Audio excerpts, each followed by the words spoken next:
En el programa televisivo La Sexta, conocido por su capacidad de generar debates encendidos y confrontaciones apasionadas sobre los temas más polémicos de la actualidad española, se vivió recientemente un enfrentamiento que ha dado mucho de qué hablar tanto en los medios tradicionales como en las redes sociales. Este episodio, que logró captar la atención de millones de espectadores, enfrentó a dos figuras con posturas completamente opuestas. Una joven empresaria española, dueña de varias tiendas y responsable directa del empleo de 15 trabajadores, y la sindicalista Afra Blanco, reconocida por su carácter combativo y su defensa inquebrantable del sistema público y del papel del Estado en la sociedad. El debate, que comenzó como un análisis de la presión fiscal y la gestión de recursos públicos en España, terminó escalando a una discusión intensa que puso de manifiesto las tensiones existentes entre el sector privado y el enfoque redistributivo del sistema público. En el contexto de las recientes inundaciones en Valencia, el intercambio de ideas sirvió como un espejo de las profundas divisiones ideológicas que atraviesan el país. La empresaria abrió la conversación con un discurso sólido, lleno de datos y experiencias personales, que rápidamente atrajo la atención de los presentes. Con un tono de firmeza y una evidente mezcla de indignación y frustración, comenzó exponiendo su punto de vista sobre la presión fiscal que, según ella, asfixia tanto a los ciudadanos como a los pequeños empresarios en España. La presión fiscal en este país es insostenible. Está acabando con la clase media y destruyendo los sueños de miles de emprendedores que quieren crear empleo y aportar valor a la economía, afirmó. Su intervención reflejaba no solo una queja personal, sino también una percepción generalizada entre ciertos sectores de la población que consideran que los impuestos en España son excesivamente altos y no están acompañados de una gestión eficiente ni de un retorno proporcional en términos de servicios públicos de calidad. La empresaria continuó su intervención señalando lo que, según ella, son los principales problemas del sistema: la corrupción endémica y la mala gestión política, especialmente a nivel de las comunidades autónomas. No es que estemos en contra de pagar impuestos, lo que no aceptamos es que esos impuestos se dilapiden en estructuras ineficientes, en enchufados y en proyectos que no tienen un impacto real en la vida de los ciudadanos, señaló, elevando el tono de su discurso. También dirigió críticas directas al gobierno de Pedro Sánchez, al que acusó de agravar la situación económica en lugar de aliviarla. Lejos de reducirse, los impuestos han aumentado de manera constante, y eso no sorprende, pero sí duele. Pagamos más para recibir menos. Este modelo económico no solo es injusto, es completamente insostenible, añadió con vehemencia. Su intervención no dejó indiferente a nadie en el plató. Algunos asintieron en señal de apoyo, mientras otros, incluida Afra Blanco, no tardaron en reaccionar. La sindicalista, conocida por su estilo frontal y directo, intervino de inmediato para defender el papel fundamental del sistema público y la importancia de los impuestos como herramienta redistributiva. Según Blanco, los impuestos son indispensables para financiar servicios esenciales como la sanidad, la educación y las infraestructuras, así como para responder a situaciones de emergencia, como las inundaciones recientes en Valencia. Sin una administración estatal sólida, simplemente no habría manera de organizar ni de distribuir las ayudas que tanta falta hacen en momentos críticos. Los impuestos son el precio que pagamos por vivir en una sociedad civilizada, afirmó, mirando directamente a la empresaria. Blanco argumentó que la crítica a los impuestos suele provenir de una visión individualista que ignora el impacto positivo que tiene una recaudación fiscal adecuada en las comunidades más vulnerables. Es fácil quejarse de los impuestos cuando no te paras a pensar en lo que esos impuestos permiten financiar: hospitales, escuelas, carreteras, servicios de emergencia. Todo eso desaparece si reducimos la presión fiscal como ustedes proponen, añadió con un tono desafiante, provocando murmullos de aprobación entre algunos de los presentes. Sin embargo, la empresaria no dejó que el argumento de Blanco quedara sin respuesta. Visiblemente molesta, replicó con ejemplos concretos que, según ella, demostraban la ineficiencia de la gestión pública. El problema no son los impuestos en sí mismos, sino lo que se hace con ellos. ¿Dónde están las ayudas prometidas para los afectados por las inundaciones en Valencia? ¿Por qué siempre tardan meses en llegar mientras los políticos siguen disfrutando de privilegios que el ciudadano común ni siquiera puede imaginar?, preguntó, con una mezcla de indignación y desafío que capturó la atención de todos en el estudio. Su intervención puso en evidencia las quejas recurrentes sobre la burocracia y la lentitud del sistema para responder en momentos de crisis. La discusión alcanzó su punto álgido cuando la empresaria, sin titubear, cuestionó la narrativa de Blanco con datos sobre el bajo nivel de satisfacción ciudadana con los servicios públicos en comparación con otros países europeos. Pagamos más impuestos que muchos de nuestros vecinos europeos y recibimos mucho menos en términos de calidad y eficiencia. Si el sistema fuera realmente robusto y eficiente, no tendríamos tantos escándalos de corrupción ni tantos retrasos en las ayudas que son, literalmente, de vida o muerte para muchas familias, señaló, dejando sin palabras a varios de los presentes. El intercambio de argumentos continuó durante varios minutos, con momentos de gran tensión en los que ambos lados parecían hablar más para el público que para convencer al oponente.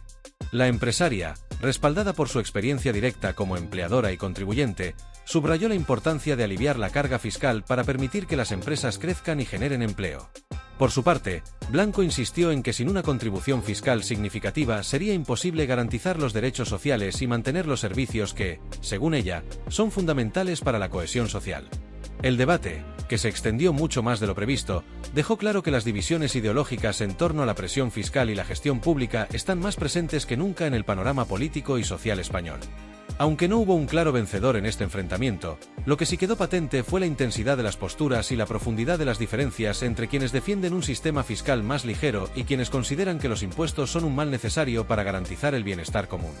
En última instancia, el episodio sirvió como un recordatorio de que estas tensiones seguirán marcando el rumbo del debate público en España durante los próximos años.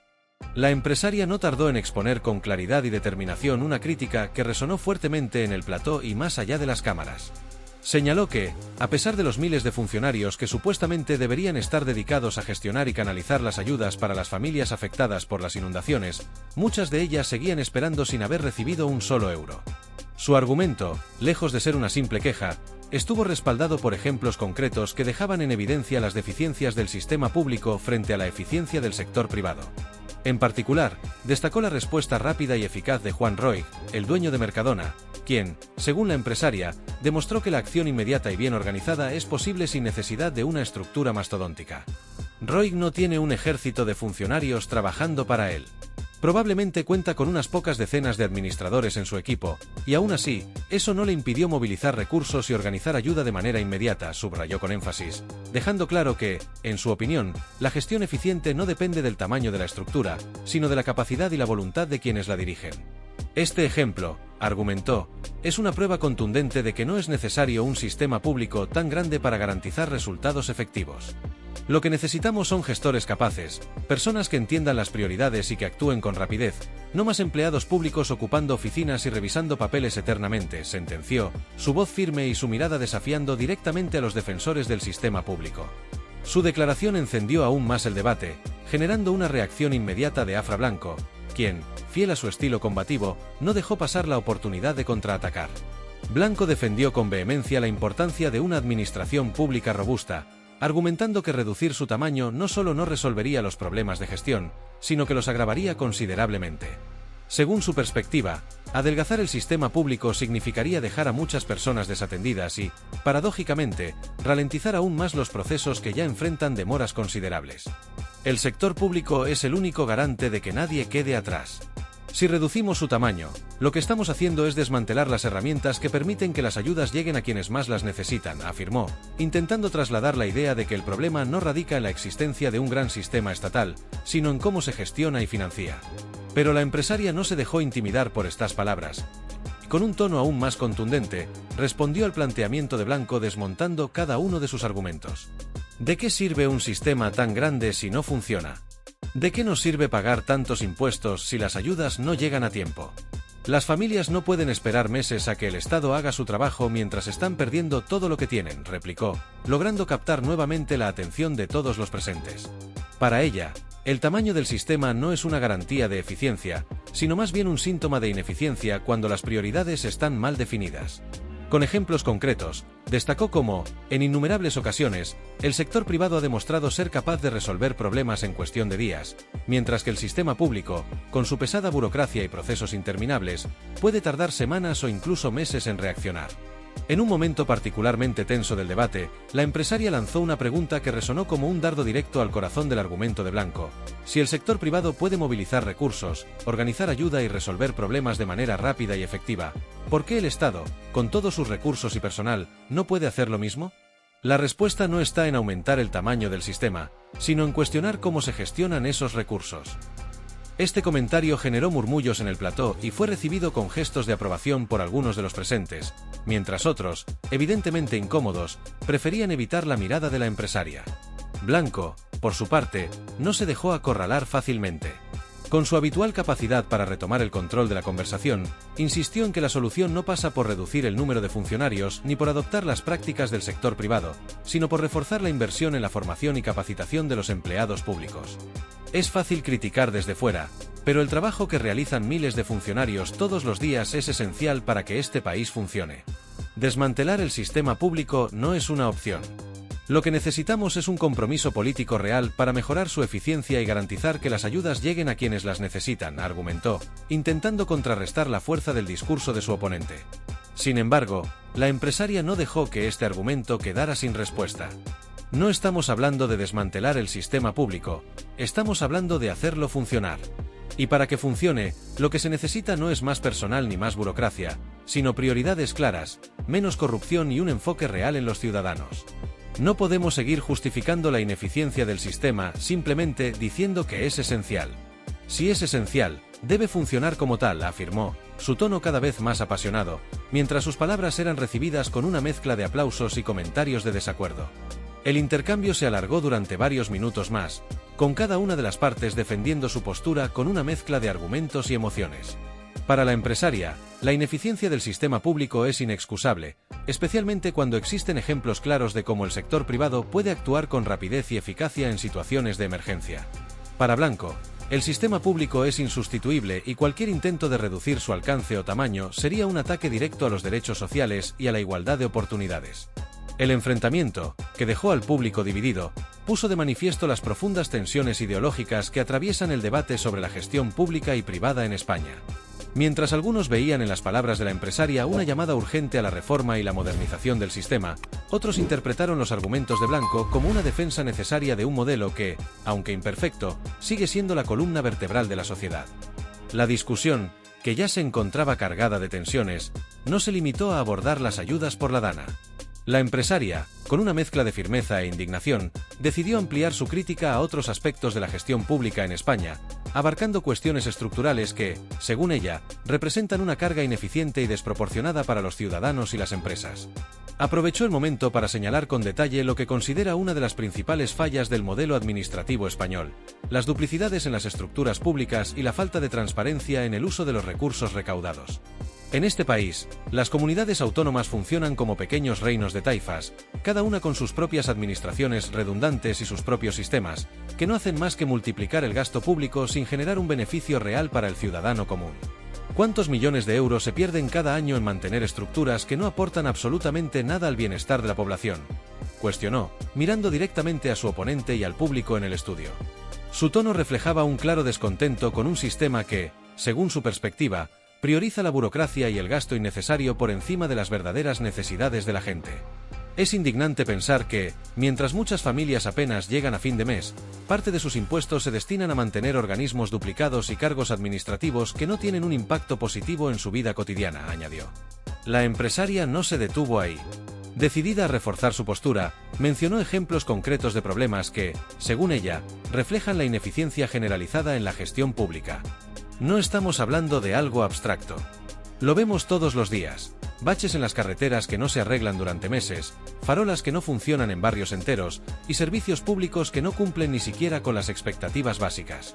Pagamos impuestos como si viviéramos en Suiza, pero lo que recibimos son servicios que parecen sacados del tercer mundo, afirmó con dureza, provocando murmullos de aprobación entre algunos de los presentes. Esta comparación, aunque contundente, reflejaba una percepción compartida por una parte significativa de la población que siente que el retorno de sus contribuciones fiscales está muy por debajo de lo que debería ser. Afra Blanco, fiel a su estilo combativo y defensora del sistema público, no dejó pasar la oportunidad para replicar. En un intento por recuperar terreno en el debate, destacó la importancia de los impuestos como herramienta fundamental para garantizar el bienestar social. Con un tono apasionado, argumentó que gracias a una estructura pública fuerte y bien financiada, España puede mantener servicios esenciales como la sanidad, la educación y la seguridad social. Sin una estructura pública sólida, no habría hospitales para todos, ni colegios gratuitos, ni ayudas para los más necesitados. Los impuestos no son un castigo, son la base que sostiene el contrato social en el que todos nos apoyamos, afirmó, mirando directamente a la empresaria. Sin embargo, esta intervención le dio a la empresaria una nueva oportunidad para redirigir el debate y reforzar su postura. Aprovechó el momento para señalar lo que considera la gran paradoja del sistema fiscal español. Aunque los ciudadanos pagan impuestos altísimos, los servicios que reciben a cambio no están a la altura de esas contribuciones. No estoy diciendo que no debamos pagar impuestos, aclaró con calma, aunque su tono seguía cargado de firmeza. Lo que estoy diciendo es que debemos exigir que esos impuestos se utilicen de manera eficiente y transparente. Porque el problema no es el sistema fiscal en sí, sino cómo se gestiona el dinero que recaudamos. ¿De qué sirve pagar más si el resultado es siempre menos? Para reforzar su punto, la empresaria enumeró varios ejemplos de cómo otros países, con sistemas fiscales igualmente exigentes, logran ofrecer servicios de alta calidad gracias a una gestión transparente y eficaz. Miremos a Dinamarca, a Suecia, a Noruega. Son países donde la presión fiscal también es alta, pero los ciudadanos saben exactamente a dónde va cada euro que pagan y reciben servicios de primera clase. Aquí, en cambio, vivimos con la sensación constante de que una parte importante de nuestros impuestos se pierde en corrupción, ineficiencia y despilfarro, subrayó, provocando una reacción mixta entre el público. La conversación subió de tono cuando la empresaria, visiblemente molesta por la defensa que Blanco hacía del sistema actual, lanzó una pregunta directa. ¿Cómo podemos justificar que tengamos listas de espera interminables en la sanidad pública o una educación que está dejando de ser competitiva a nivel internacional cuando pagamos algunos de los impuestos más altos de Europa? No es cuestión de recaudar más, es cuestión de gestionar mejor. Este comentario encendió aún más el debate y puso de relieve las diferencias irreconciliables entre ambas posturas. Blanco intentó recuperar el control de la discusión argumentando que muchas de las fallas del sistema no se deben al modelo en sí, sino a la falta de recursos destinados a ciertas áreas clave.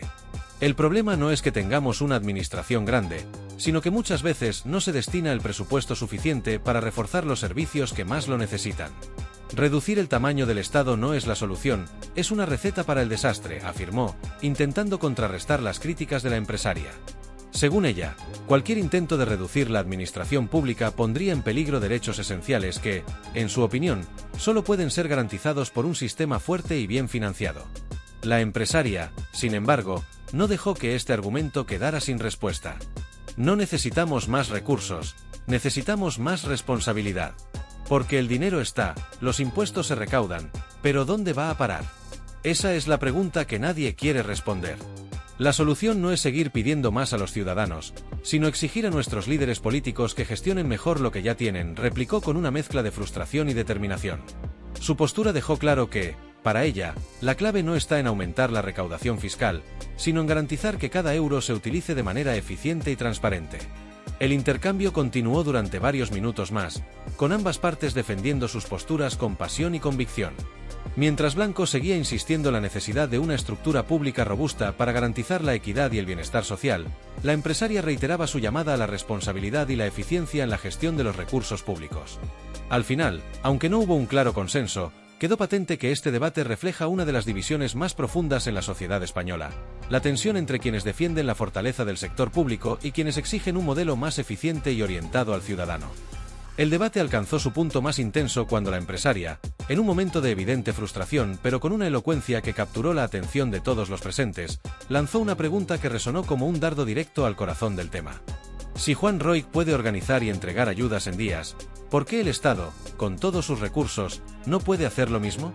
¿Por qué seguimos tolerando esta ineficiencia?, preguntó, mirando a la sindicalista Afra Blanco con una mezcla de incredulidad y determinación. A continuación, remató su intervención con una frase que sintetizó el núcleo de su postura: no se trata de tener más Estado o menos Estado, sino de tener un Estado que funcione de verdad. Este cuestionamiento, tan directo como contundente, dejó a Blanco momentáneamente sin palabras y generó una reacción inmediata en el público, tanto en el estudio como en las redes sociales, donde el vídeo del debate comenzó a difundirse a una velocidad vertiginosa. Las redes sociales, como es habitual en estos casos, se convirtieron en el escenario principal para la continuación del debate, y pronto se llenaron de comentarios, análisis y opiniones que reflejaban la profunda polarización que existe en la sociedad española sobre el papel del Estado. En cuestión de horas, el hashtag relacionado con el debate se convirtió en tendencia, y miles de usuarios se posicionaron de un lado o del otro. Por un lado, los defensores de Afra Blanco argumentaron que un Estado fuerte es la única garantía de igualdad y justicia social, y que los ejemplos de empresas privadas no son aplicables al ámbito público debido a la diferencia de objetivos y alcance. Por otro lado, los seguidores de la empresaria celebraron su intervención como una llamada urgente a reformar un sistema que, según ellos, está plagado de ineficiencia, burocracia y corrupción. Por fin alguien dice lo que todos pensamos, escribió un usuario en apoyo a la empresaria, mientras que otro señalaba, el sector privado puede ser eficiente, pero no puede sustituir al Estado. Lo que necesitamos es fortalecerlo, no debilitarlo. La conversación se extendió por horas, con publicaciones, hilos y vídeos analizando cada palabra del debate. Muchos coincidieron en que este tipo de enfrentamientos son necesarios para cuestionar el rumbo que está tomando el país y para buscar soluciones reales a problemas que afectan a millones de ciudadanos, como las largas listas de espera en la sanidad, los retrasos en las ayudas económicas y el estado deficiente de las infraestructuras públicas. El impacto del debate no se limitó a las redes sociales. En los días siguientes, los principales medios de comunicación dedicaron titulares, editoriales y análisis a lo ocurrido en el programa. Algunas cadenas de televisión invitaron a expertos en economía, politólogos y periodistas a debatir sobre el tema, ampliando la discusión a cuestiones más amplias, como la sostenibilidad del modelo fiscal español, el nivel de corrupción en las administraciones públicas y la comparación entre la eficiencia del sector privado y el público. La empresaria, quien inicialmente se había presentado como una voz crítica desde la experiencia personal, se convirtió rápidamente en una figura mediática. En entrevistas posteriores, reiteró su postura con la misma firmeza que mostró en el debate. España tiene un enorme potencial, pero estamos desperdiciándolo por culpa de un sistema que premia la mediocridad y tolera la corrupción. No se trata de atacar al Estado, se trata de exigirle que cumpla con su función, declaró en una entrevista radiofónica. También aprovechó para matizar que su crítica no era un ataque a los empleados públicos en sí, sino a la estructura administrativa y a los líderes políticos responsables de gestionarla. Conozco a muchos funcionarios que hacen su trabajo con dedicación, pero están atrapados en un sistema que no les permite ser eficaces, añadió. Afra Blanco, por su parte, también participó en diversos espacios mediáticos, defendiendo su visión del Estado como un pilar fundamental para garantizar el bienestar social. Es muy fácil criticar desde la comodidad del sector privado, pero la realidad es que el Estado tiene que responder a millones de personas, no a los clientes de una empresa. Comparar ambos mundos es una simplificación peligrosa, afirmó en un programa de radio. Blanco también advirtió sobre el riesgo de que este tipo de debates sean utilizados para promover una agenda de privatización que, en su opinión, solo beneficiaría a unos pocos en detrimento de la mayoría. La empresaria, sin embargo, no se dejó intimidar por estas críticas y continuó defendiendo su postura con un mensaje que caló profundamente en muchos ciudadanos. No se trata de eliminar el Estado, se trata de mejorarlo. No se trata de pagar menos, sino de que lo que pagamos se utilice de forma responsable. España tiene todo el potencial para ser un país eficiente, pero primero tenemos que dejar de tolerar la mediocridad y la corrupción. Esta declaración, aunque sencilla, resumió de manera contundente las frustraciones de una parte significativa de la población que se siente desilusionada con el estado actual de las cosas. El debate también generó una reflexión más amplia sobre el modelo de gestión pública en España. Muchos analistas coincidieron en que el problema no radica exclusivamente en el tamaño del Estado, sino en la forma en que se gestionan los recursos. España no necesita un Estado más grande ni más pequeño, necesita un Estado más inteligente, señaló un columnista en un artículo que se volvió viral. Otros expertos, sin embargo, advirtieron que el problema es más complejo de lo que parece y que las soluciones rápidas o simplistas podrían generar más problemas a largo plazo. En última instancia, el enfrentamiento entre la empresaria y Afra Blanco se convirtió en un símbolo de las tensiones ideológicas que atraviesan a España en este momento histórico. Por un lado, una visión que exige reformas profundas para modernizar y hacer más eficiente la administración pública. Por otro, una defensa del modelo actual, con énfasis en la necesidad de reforzarlo para garantizar la equidad y la justicia social. Aunque el debate no resolvió estas diferencias, sí logró algo importante: poner sobre la mesa una discusión urgente y necesaria que, hasta entonces, había sido evitada por muchos sectores. La viralidad del enfrentamiento, amplificada por los medios y las redes sociales, ha obligado a políticos, ciudadanos y expertos a cuestionar el modelo de gestión pública actual y a plantearse si es posible construir un Estado que realmente funcione para todos. La pregunta clave que lanzó la empresaria sigue resonando: ¿es realmente tan difícil hacer que el Estado sea eficiente? Una interrogante que, aunque sencilla en su formulación, parece no tener una respuesta fácil en el contexto actual del país.